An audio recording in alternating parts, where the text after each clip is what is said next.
Hello, നമസ്കാരം. പിന്നെ Germany തോറ്റത് മുതലേ ഒരുപാട് ഫാൻസുകാരുടെ കരച്ചിലാണ്. ജർമ്മനി ഫാൻസിനെതിരെയുള്ള ട്രോളുകളും കളിയാക്കലുകളും.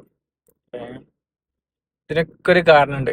എന്താന്നല്ലേ, ജർമ്മനിയുടെ പ്രതാപകാലത്ത് ഈ എല്ലാ ടീമിനെയും ചെണ്ട കൊട്ടണ പോലെ ജർമ്മനി കൊട്ടിയിട്ടുണ്ട്. അതിൻ്റെയൊക്കെ ദേഷ്യമാണ്. അതേപോലെ ചില ആളുകൾ പറയും ബ്രസീലിന്റെ ശാപാണ്, ഊസിലിന്റെ ശാപാണ്.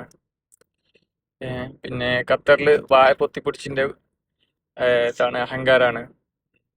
പക്ഷെ അതൊന്നുമല്ല. ജർമ്മനിയുടെ ടീം സെറ്റായിട്ടുണ്ടായില്ല. ഈ വേൾഡ് കപ്പ് ഞങ്ങൾക്ക് വേണ്ട, കാരണം ഈ വേൾഡ് കപ്പ് അമേരിക്കയിൽ നടക്കുന്നതാണ്. ജർമ്മനിയുടെ ചരിത്രം അറിയാത്തവരാണ് ജർമ്മനിയെ ട്രോളുന്നത്. തിരിച്ചു വരും, പൂർവാധികം ശക്തിയോടെ 2030 യുവനിരയുമായി സെറ്റ് ടീമായി ജർമ്മനി തിരിച്ചു വരും. ഓക്കെ.